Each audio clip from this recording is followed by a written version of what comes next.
Aujourd'hui, on répond à une question toute simple. Quelle peinture il faut utiliser pour un lit bébé? Voyons ça. Ces lits bébés ont l'air identiques, mais l'un est bien plus facile à peindre que l'autre. Voilà pourquoi. Celui-ci est en bois massif. On voit même le veinage naturel du bois. C'est exactement pour ça que la peinture adhère si bien.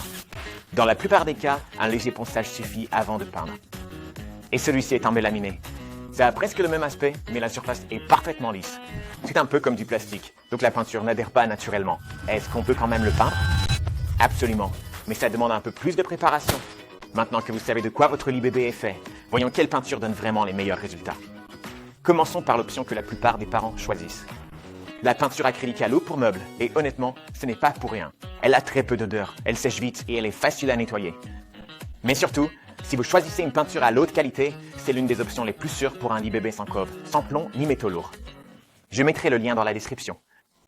La peinture au lait est une excellente option naturelle, surtout si vous aimez les belles finitions mates. Il y a une chose importante à retenir. Je recommande toujours une protection sans danger pour bébé, surtout sur un lit utilisé tous les jours. Option numéro 3. La peinture à la craie. Parfaite si vous aimez ce look vintage. Elle adhère bien à de nombreuses surfaces avec très peu de préparation, mais elle résiste mal aux rayures et à l'humidité. Pour un lit de bébé, terminez toujours avec un vernis de finition transparent sans danger pour les jouets. Idéal pour les lits bébés anciens et les finitions patinées, mais aussi pour les chambres de bébé style campagne qui doivent résister au quotidien. Option numéro 4. La peinture naturelle à l'huile de lin, une peinture traditionnelle avec une excellente durabilité une fois complètement durcie. Cependant, elle met beaucoup plus de temps à sécher que les peintures modernes à l'eau et elle exige des conditions de durcissement particulières. Cette option convient mieux aux bricoleurs expérimentés qui sont prêts à y consacrer plus de temps. Pour la plupart des parents, la peinture acrylique à l'eau pour meubles reste mon premier choix. Le mélaminé, en revanche, c'est un peu différent. Comme la surface est très lisse, la préparation est l'étape la plus importante. D'abord, nettoyez soigneusement la surface.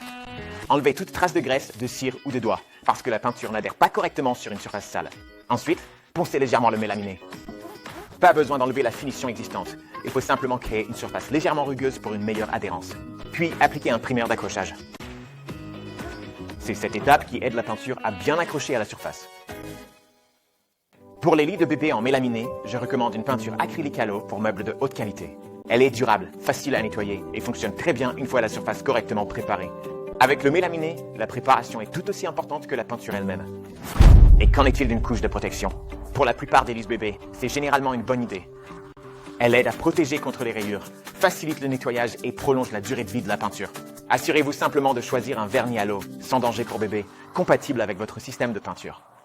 Peindre un lit bébé est une excellente façon de redonner vie à un vieux meuble. Le plus important, c'est de choisir la bonne peinture selon le matériau de votre lit bébé.